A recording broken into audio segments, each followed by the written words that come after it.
இப்போ ஒரு உணவு தொழில் அப்படின்னு சொல்லிட்டாங்கன்னு வச்சுக்கோங்க. இப்போ உங்களுக்கு வந்து உணவு தொழில் செய்யுங்கம்மா அப்படின்னு சொல்லிட்டாங்கன்னா, நீங்கள் வெளியில் வந்தோன்னே உங்கள் மனதில் என்ன யோசிக்கும்னா, உணவுன்னு சொல்லிட்டாரு, ஹோட்டல் வைக்கலாமா, கேட்ரிங் பண்ணலாமா, பேக்கரி பண்ணலாமா, பிரியாணிஸ் விற்கலாமா, ஃபாஸ்ட் ஃபுட்ஸுக்கு போகலாமா, ஜூஸு மோர் லிக்விட் பண்ணலாமா, வெஜிடபிள்ஸ் பண்ணலாமா, ப்ரொவிஷன்ஸ் பண்ணலாமா, ஃப்ரோசன் ஃபுட்ஸ் பண்ணலாமா, சீ ஃபுட்ஸ் பண்ணலாமா, பவுல்ட்ரி பண்ணலாமா, கேட்டல் ஃபார்மிங் பண்ணலாமா, இல்லை இதற்கு இருக்கக்கூடிய ஃபுட்ஸ் இதுக்கெல்லாம் பண்ணக்கூடிய அந்த ஃபுட் சப்ளிமெண்ட் பண்ணலாமா, இல்லை இதெல்லாம் வெளியில் வரக்கூடிய அந்த கழிவுன்னு சொல்லக்கூடிய ஸ்க்ராப் பண்ணலாமா?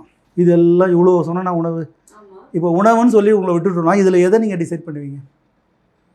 என்ன யோசிப்பீங்க? போய் நீங்கள் வீட்டில் போய் டிஸ்கஸ் பண்ணும்போது, இன்றைக்கி ஃபாஸ்ட் ஃபுட்ஸு பிரியாணி கடை தான் நேரத்தில் போகுது, உடனே பிரியாணி கடை ஓப்பன் பண்ணு, உடனே வந்து ஒரு பேக்கரி ஓப்பன் பண்ணு, ஓகே, உடனே ஒரு ப்ரௌனி ஸ்டாலை ஓப்பன், இப்படி போய் இப்படி தான் போவோம் நம்ம.